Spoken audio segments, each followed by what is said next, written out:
Cricket ಜಗತ್ತಿನ interesting ಸುದ್ದಿಗಳನ್ನು quick ಆಗಿ ಹೇಳ್ತೇನೆ ಐಪಿಎಲ್ ರೌಂಡ್ ಅಪ್ ನಲ್ಲಿ. ನಾನು ಶಾಂತ, ನೀವು ಸುದ್ದಿಯಾನದ ಸಬ್ಸ್ಕ್ರೈಬರ್ ಆಗೋದಕ್ಕೆ ಮರಿಬೇಡಿ. ಇದು ಆರ್ಸಿಬಿಯ ಹೊಸ ಅಧ್ಯಾಯ ಅಂತ ಸೀಸನ್ ಆರಂಭಿಸಿದ್ರು ಕೂಡ ಯಾಕೋ ರಾಯಲ್ ಚಾಲೆಂಜರ್ಸ್ ಬೆಂಗಳೂರು ತಂಡದ ಗ್ರಹಗತಿಯೇ ಸರಿ ಇಲ್ಲ. ಜೆರ್ಸಿ ಬದಲಾಯಿತು, ಹೆಸರು ಬದಲಾಯಿತು, ಆದ್ರೆ ಗೆಲುವು ಮಾತ್ರ ಸಿಕ್ತಿಲ್ಲ. ಆಡಿದ 5 ಪಂದ್ಯಗಳಲ್ಲಿ ಕೇವಲ 1 ಪಂದ್ಯವನ್ನ ಮಾತ್ರ ಗೆದ್ದು ಉಳಿದ 4 ಪಂದ್ಯಗಳನ್ನ ಸೋತಿದೆ. ಇದೀಗ ಆರ್ಸಿಬಿಯಲ್ಲಿ ಕೊಹ್ಲಿ ಮಾತ್ರ ಬ್ಯಾಟ್ ಬೀಸ್ತಾ ಇದ್ದಾರೆ. ಕಳೆದ 16 ಸೀಸನ್ಗಳಲ್ಲಿ ಆರ್ಸಿಬಿ ಪರ ಏಕಾಂಗಿಯಾಗಿ ಆಡ್ತಾ ಇರುವ ವಿರಾಟ್ ಕೊಹ್ಲಿ ಈ ಬಾರಿಯೂ ಏಕಾಂಗಿ ಹೋರಾಟ ನಡೆಸುತ್ತಿದ್ದಾರೆ. ಅದರಲ್ಲಿಯೂ ಫಾಫ್ ಡು ಪ್ಲೆಸಿಸ್ ನಾಯಕತ್ವದ ಬಳಿಕ ಆರ್ಸಿಬಿ ತಂಡದ ಹಳೆಯ ಚಾರ್ಮ್ ಕಾಣಿಸ್ತಾ ಇಲ್ಲ. ಅದಕ್ಕಾಗಿ ಮತ್ತೆ ಕೊಹ್ಲಿ ನಾಯಕರಾಗಬೇಕು ಎಂಬ ಕೂಗು ಕೇಳಿ ಬರ್ತಿದೆ. ಮುಂಬೈ ಇಂಡಿಯನ್ಸ್ ಸತತ ಸೋಲಿನ ಸುಳಿಯಲ್ಲಿರುವಾಗಲೇ ಕ್ಯಾಪ್ಟನ್ ಹಾರ್ದಿಕ್ ಪಾಂಡ್ಯ ಸೋಮನಾಥನ ದರ್ಶನ ಮಾಡಿದ್ರು. ಶಿವಪೂಜೆ ಮಾಡಿದ ಬಳಿಕ ಮುಂಬೈ ಇಂಡಿಯನ್ಸ್ ಗೆಲುವು ಸಾಧಿಸಿತ್ತು. ಇದೀಗ 4 ಪಂದ್ಯಗಳಲ್ಲಿ ಸೋಲುಂಡಿರುವ ರಾಯಲ್ ಚಾಲೆಂಜರ್ಸ್ ಬೆಂಗಳೂರು ಆಟಗಾರರು ಕೂಡ ಗೆಲುವು ಕೊಡಪ್ಪ ಗಣಪ ಎಂದು ದೇವರ ಮೊರೆ ಹೋಗಿದ್ದಾರೆ. ಆರ್ಸಿಬಿ ಟೀಮ್ನ ಮಹಿಪಾಲ್ ಲೊಮ್ರೋರ್, ಕರಣ್ ಶರ್ಮಾ, ವೈಶಾಖ್ ವಿಜಯ್ ಕುಮಾರ್ ಮತ್ತು ಸುಯಕ್ ಪ್ರಭುದೇಸಾಯಿ ಮುಂಬೈನ ಶ್ರೀ ಸಿದ್ಧಿವಿನಾಯಕ ಮಂದಿರಕ್ಕೆ ಭೇಟಿ ನೀಡಿ ದೇವರ ದರ್ಶನ ಪಡೆದಿದ್ದಾರೆ. ಆರ್ಸಿಬಿ ಮುಂಬೈ ಇಂಡಿಯನ್ಸ್ ವಿರುದ್ಧ ಮುಂದಿನ ಪಂದ್ಯದಲ್ಲಿ ಸೆಣಸಾಡಲಿದೆ. ಆರ್ಸಿಬಿ ಫ್ಯಾನ್ಸ್ ಕಣ್ಣೀಗ ಮುಂಬೈ ಇಂಡಿಯನ್ಸ್ ಮೇಲಿದೆ. ಏಪ್ರಿಲ್ 11ರಂದು ಹೈ ವೋಲ್ಟೇಜ್ ಪಂದ್ಯದಲ್ಲಿ ರಾಯಲ್ ಚಾಲೆಂಜರ್ಸ್ ಬೆಂಗಳೂರು ಮತ್ತು ಮುಂಬೈ ಇಂಡಿಯನ್ಸ್ ತಂಡಗಳು ಮುಖಾಮುಖಿಯಾಗಲಿವೆ. ಈ ಹೈ ವೋಲ್ಟೇಜ್ ಪಂದ್ಯಕ್ಕೆ ಮುಂಬೈ ವಾಂಖೇಡೆ ಮೈದಾನ ಸಾಕ್ಷಿಯಾಗಲಿದೆ. ಮುಂಬೈ ವಿರುದ್ಧ ಗೆಲ್ಲಲೇಬೇಕಾದ ಅನಿವಾರ್ಯತೆ ಇರೋ ಕಾರಣ ಆರ್ಸಿಬಿ ಪ್ಲೇಯಿಂಗ್ 11ನಲ್ಲಿ ಭಾರಿ ಬದಲಾವಣೆ ಮಾಡೋ ಸಾಧ್ಯತೆ ಇದೆ. ಸತತ 4 ಸೋಲಿನಿಂದ ಕಂಗೆಟ್ಟ ಆರ್ಸಿಬಿಗೆ ಸ್ಟಾರ್ ಆಟಗಾರರೇ ಮುಳ್ಳಾಗ್ತಿದ್ದಾರೆ. ಅದರಲ್ಲೂ ಸ್ಟಾರ್ ಆಲ್ರೌಂಡರ್ ಮ್ಯಾಕ್ಸಿ ಕಳೆದ 5 ಪಂದ್ಯಗಳಲ್ಲೂ ಅಟ್ಟ ಫ್ಲಾಪ್ ಆಗಿದ್ದಾರೆ.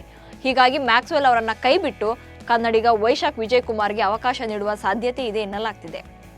ಯುಗಾದಿ ಹಬ್ಬಕ್ಕೆ ಶುಭಾಶಯ ಕೋರಿ ರಾಯಲ್ ಚಾಲೆಂಜರ್ಸ್ ಬೆಂಗಳೂರು ತಂಡದಿಂದ ಹೊಸ ಪೋಸ್ಟರ್ ಒಂದನ್ನು ರಿಲೀಸ್ ಮಾಡಿದೆ. ಫೋಟೋದಲ್ಲಿ ವಿರಾಟ್ ಕೊಹ್ಲಿ, ಸ್ಮೃತಿ ಮಂದಾನ, ಶ್ರೇಯಾಂಕ ಪಾಟೀಲ್ ಇದ್ದಾರೆ. ಜೊತೆಗೆ ಕನ್ನಡಿಗರಾದ ವಿಜಯ್ ವೈಶಾಖ್ ಹಾಗೂ ರಾಯಚೂರಿನ ಹುಡುಗ ಮನೋಜೆ ಬಾಂಡ್ಗೆ ಇದ್ದಾರೆ. ಆದ್ರೆ ಫೋಟೋ ನೋಡಿ ಫ್ಯಾನ್ಸ್ ಕಿಡಿಕಾರಿದ್ದಾರೆ. ಫೋಟೋಗಳಲ್ಲಿ ಮಾತ್ರ ಕನ್ನಡಿಗರನ್ನ ಬಳಸಿಕೊಳ್ತೀರಾ, ಪಂದ್ಯದಲ್ಲಿ ಆಡಿಸಿ ಅಂದ್ರೆ ಸುಮ್ಮನೆ ಇರ್ತೀರಾ? ಇದು ಎಷ್ಟು ಸರಿ ಅಂತ ಪ್ರಶ್ನೆ ಮಾಡಿದ್ದಾರೆ. ವಿರಾಟ್ ಕೊಹ್ಲಿ ಒಬ್ಬರನ್ನ ಬಿಟ್ಟು ಆರ್ಸಿಬಿಯಲ್ಲಿ ಎಲ್ಲರನ್ನೂ ಬದಲಿಸಿ ಅಂತ ಫ್ಯಾನ್ಸ್ ಹೇಳಿದ್ದಾರೆ. ಐಪಿಎಲ್ ಇತಿಹಾಸದಲ್ಲಿ 100 ಕ್ಯಾಚ್ಗಳನ್ನು ಪೂರೈಸಿದ ಆಟಗಾರ ಎಂಬ ಹೆಗ್ಗಳಿಕೆಗೆ ರವೀಂದ್ರ ಜಡೇಜಾ ಪಾತ್ರರಾಗಿದ್ದಾರೆ. ಕೆಕೆಆರ್ ವಿರುದ್ಧ ಟಾಸ್ ಗೆದ್ದು ಬೌಲಿಂಗ್ ಆಯ್ಕೆ ಮಾಡಿಕೊಂಡ ಸಿಎಸ್ಕೆ ತಂಡದ ಗೆಲುವಿನ ರೂವಾರಿ ಕೂಡ ಜಡೇಜಾನೇ ಆಗಿದ್ದಾರೆ. ಸಿಎಸ್ಕೆ ಮೊದಲ ಬಾಲ್ಗೆ ಕ್ಯಾಚ್ ಹಿಡಿದ ರವೀಂದ್ರ ಜಡೇಜಾ ನಂತರ KKR captain Shreyas Iyer catch ಹಿಡಿಯುವ ಮೂಲಕ 100 ಕ್ಯಾಚ್ಗಳನ್ನು ಹಿಡಿದಿರೋ ದಾಖಲೆಯನ್ನು ತಮ್ಮ ಹೆಸರಿಗೆ ಬರೆದುಕೊಂಡ್ರು. ಇವರಿಗೂ ಮೊದಲು ವಿರಾಟ್ ಕೊಹ್ಲಿ ಹಾಗೂ ರೋಹಿತ್ ಶರ್ಮಾ ಅವರು ಈ ಸಾಧನೆಯನ್ನ ಮಾಡಿದ್ದಾರೆ. ಪಂದ್ಯ ಮುಗಿದ ಬಳಿಕ 100 ಕ್ಯಾಚ್ ಸಾಧನೆ ಬಗ್ಗೆ ಜಡ್ಡು ಹತ್ರ ಕೇಳಿದಾಗ ನಾನು ಕ್ಯಾಚ್ಗಳನ್ನು ಕೌಂಟ್ ಮಾಡಲ್ಲ ಅಂತ ಹೇಳಿದ್ದಾರೆ. ಸಿಎಸ್ಕೆ ಮ್ಯಾಚ್ ಇದೆ ಅಂದ್ರೆ ಫ್ಯಾನ್ಸ್ ಬರೋದೇ ತಲಾ ಧೋನಿನ ನೋಡೋಕೆ. ಹೀಗಾಗಿಯೇ ಧೋನಿ ಕೂಡ ತನ್ನದಲ್ಲದ ಬ್ಯಾಟಿಂಗ್ ಆರ್ಡರ್ನಲ್ಲಿ ಎಂಟ್ರಿ ಕೊಟ್ರು. ಆದ್ರೆ ಇದಕ್ಕೂ ಮೊದಲು ಜಡ್ಡು ಬಾಯ್ ಫ್ಯಾನ್ಸ್ಗೆ ಸರಿಯಾಗಿ ಚಮಕ್ ಕೊಟ್ಟಿರೋ ವಿಡಿಯೋ ಒಂದು ಈಗ ವೈರಲ್ ಆಗಿದೆ. ಫ್ಯಾನ್ಸ್ ಧೋನಿ ಧೋನಿ ಧೋನಿ ಅಂತ ಕೂಗ್ತಾ ಇದ್ರು. ಆಗ ಸಡನ್ ಆಗಿಯೇ ರವೀಂದ್ರ ಜಡೇಜಾ ಬ್ಯಾಟ್ ಹಿಡ್ಕೊಂಡು ಬಂದ್ರು. ಫ್ಯಾನ್ಸ್ ಇನ್ನೇನು ನಿರಾಶರಾಗಿ ಕೂತ್ಕೋಬೇಕು ಅನ್ನೋಷ್ಟರಲ್ಲಿ ಜಡ್ಡು ನಗುತ್ತಲೇ ವಾಪಸ್ ಹೋದ್ರು. ಜಡೇಜಾ ಕೀಟಲಿಗೆ ಪ್ರೇಕ್ಷಕರು ಒಂದು ಕ್ಷಣ ಶಾಕ್ಗೆ ಒಳಗಾದ್ರೆ ನಂತರ ಧೋನಿ ತಮ್ಮ ಎಂದಿನ ಶೈಲಿಯಲ್ಲಿ ಗ್ಲೌಸ್ ಸರಿಪಡಿಸಿಕೊಳ್ಳುತ್ತಾ ಮೈದಾನಕ್ಕೆ ಎಂಟ್ರಿ ಕೊಟ್ರು. ಕೆಕೆಆರ್ ವಿರುದ್ಧ ಗೆದ್ದು ಬೀಗಿದ್ದ ಸಿಎಸ್ಕೆ ತಂಡದ ಆಟಗಾರರು ಮತ್ತು ಎದುರಾಳಿ ತಂಡದವರು ಶೇಕ್ ಹ್ಯಾಂಡ್ ಮಾಡಿದ್ರು. ಈ ವೇಳೆ ಗಂಭೀರ್ ಹಾಗೂ ಧೋನಿ ಪರಸ್ಪರ ಹಗ್ ಮಾಡಿಕೊಂಡಿದ್ದಾರೆ. ಗೌತಮ್ ಅವರು ಖುಷಿಯಿಂದ ಧೋನಿಯನ್ನ ಅಪ್ಪಿದ್ದಾರೆ. ಈ ವಿಡಿಯೋ ಈಗ ಸಿಕ್ಕಾಪಟ್ಟೆ ಸದ್ದು ಮಾಡ್ತಿದೆ. ಧೋನಿ ಬಗ್ಗೆ ಗಂಭೀರ್ಗೆ ಮೊದಲು ಅಸಮಾಧಾನ ಇತ್ತು.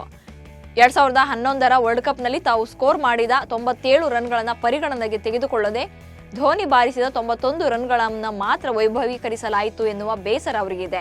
ಇದೇ ಕಾರಣಕ್ಕೆ ಗೌತಮ್ ಗಂಭೀರ್ ಅವರು ಧೋನಿ ವಿರುದ್ಧ ಆಗಾಗ ಕಿಡಿಕಾರುತ್ತಲೇ ಇದ್ರು. ಈಗ ಎಲ್ಲಾ ಮರೆತು ಗೌತಮ್ ಮತ್ತು ಧೋನಿ ನಗುತ್ತಾ ಒಬ್ಬರನ್ನೊಬ್ಬರು ಅಪ್ಪಿಕೊಂಡಿದ್ದಾರೆ. ಒಂದೆಡೆ ಅಸ್ಥಿರ ಆಟಕ್ಕೆ ಹೆಸರುವಾಸಿಯಾಗಿರುವ ಪಂಜಾಬ್ ಕಿಂಗ್ಸ್, ಮತ್ತೊಂದೆಡೆ ಸ್ಫೋಟಕ ಬ್ಯಾಟಿಂಗ್ ಮೂಲಕವೇ ಗಮನ ಸೆಳೆತಾ ಇರುವ ಸನ್ ರೈಸರ್ಸ್ ಹೈದರಾಬಾದ್. ಇದುವರೆಗೆ ಎಸ್ಆರ್ಎಚ್ ತಂಡ 4 ಪಂದ್ಯಗಳನ್ನಾಡಿದೆ. ಅದರಲ್ಲಿ 2 ಪಂದ್ಯಗಳಲ್ಲಿ ಗೆಲುವು ಸಾಧಿಸಿದ್ರೆ ಮತ್ತೆರಡರಲ್ಲಿ ಸೋತಿದೆ. ಸನ್ ರೈಸರ್ಸ್ ಹೈದರಾಬಾದ್ ಸ್ಫೋಟಕ ಬ್ಯಾಟರ್ಗಳು ಅತ್ಯುತ್ತಮ ಲಯದಲ್ಲಿದ್ದಾರೆ. Abhishek Sharma, Klaasen, Travis Head ಅಬ್ಬರಿಸಿದರೆ ಪಂಜಾಬ್ ಬೌಲರ್ಗಳಿಗೆ ಉಳಿಗಾಲವಿಲ್ಲ. ಆದರೆ ಎಸ್ಆರ್ಎಚ್ ತಂಡದ ಬೌಲಿಂಗ್ ವಿಭಾಗ ಅಷ್ಟೇನು ಬಲಿಷ್ಠವಾಗಿಲ್ಲ. ಭುವನೇಶ್ವರ್ ಕುಮಾರ್, ಜಯದೇವ್ ಉನಾದ್ಕತ್, ಮಯಾಂಕ್ ಮಾರ್ಕಂಡೆ ದುಬಾರಿ ಆಗ್ತಿದ್ದಾರೆ. ಇದು ನಾಯಕ ಪ್ಯಾಟ್ ಕಮಿನ್ಸ್ಗೆ ಸವಾಲಾಗಿ ಕಾಡ್ತಿದೆ. ಪಂಜಾಬ್ ಕಿಂಗ್ಸ್ಗೆ ಇವತ್ತು ಹೋಮ್ ಗ್ರೌಂಡ್ನಲ್ಲಿ ಗೆಲ್ಲುವ ತವಕ. ಎಸ್ಆರ್ಎಚ್ ಎದುರು ಬಿಗ್ ಫೈಟ್ ಕೊಡುವ ಜೋಶ್ನಲ್ಲಿದೆ ಪಂಜಾಬ್ ಕಿಂಗ್ಸ್. ಈಗಾಗಲೇ 4 ಪಂದ್ಯ ಆಡಿರುವ ಪಂಜಾಬ್ 2ರಲ್ಲಿ ಗೆದ್ದು 2 ಪಂದ್ಯಗಳಲ್ಲಿ ಸೋಲು ಕಂಡಿದೆ. ಪಂಜಾಬ್ ದೇಸಿ ಬ್ಯಾಟರ್ಗಳ ಮೇಲೆ ಹೆಚ್ಚಿನ ನಿರೀಕ್ಷೆ ಇಟ್ಟುಕೊಂಡಿದೆ.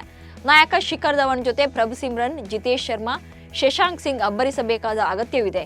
ಬೌಲಿಂಗ್ ವಿಭಾಗ ಕೂಡ ಸುಧಾರಿತ ಪ್ರದರ್ಶನ ನೀಡಬೇಕಿದೆ. ಇಲ್ಲದಿದ್ದರೆ ಸನ್ ರೈಸರ್ಸ್ ರನ್ ಮಳೆಗೆ ಕಡಿವಾಣ ಹಾಕೋದು ಕಷ್ಟವಾಗುತ್ತೆ. ಐಪಿಎಲ್ ಟೂರ್ನಿಯಲ್ಲಿ ಸ್ಫೋಟಕ ಬ್ಯಾಟಿಂಗ್ ಮೂಲಕ ಎಲ್ಲರ ಗಮನ ಸೆಳೆದಿರುವ ರಿಂಕು ಸಿಂಗ್ ಅವರನ್ನ ಕೋಲ್ಕತ್ತಾ ನೈಟ್ ರೈಡರ್ಸ್ ತಂಡದ ಆಲ್ರೌಂಡರ್ ಆಂಡ್ರೆ ರಸೆಲ್ ಗುಣಗಾನ ಮಾಡಿದ್ದಾರೆ. ಐಪಿಎಲ್ ಟೂರ್ನಿಯಲ್ಲಿ ನನಗೆ ಸರಿಸಮನಾಗಿ ಸಿಕ್ಸರ್ ಸಿಡಿಸಬಲ್ಲ ತಾಕತ್ತು ಇರುವ ಏಕೈಕ ಆಟಗಾರ ರಿಂಕು ಸಿಂಗ್ ಎಂದು ವಿಂಡೀಸ್ ಆಟಗಾರ ಹೇಳಿದ್ದಾರೆ. ರಿಂಕು ಸಿಂಗ್ ಹಾಗೂ ರಸೆಲ್ ಇಬ್ಬರು ಕೂಡ ಪ್ರಸ್ತುತ ಕೋಲ್ಕತ್ತಾ ನೈಟ್ ರೈಡರ್ಸ್ ತಂಡದ ಪರ ಐಪಿಎಲ್ ಟೂರ್ನಲ್ಲಿ ಆಡ್ತಾ ಇದ್ದಾರೆ. 115 ಮೀಟರ್ ಸಿಕ್ಸರ್ ಸಿಡಿಸುವ ವಿಷಯದಲ್ಲಿ ನನ್ನ ಜೊತೆ ರಿಂಕು ಸಿಂಗ್ ಮಾತ್ರ ಸ್ಪರ್ಧಿಸಬಲ್ಲರು ಎಂದು ರಸೆಲ್ ಹೇಳಿದ್ದಾರೆ. ಇವಿಷ್ಟು ಇವತ್ತಿನ ಐಪಿಎಲ್ ರೌಂಡ್ ಅಪ್. ನಮಸ್ಕಾರ.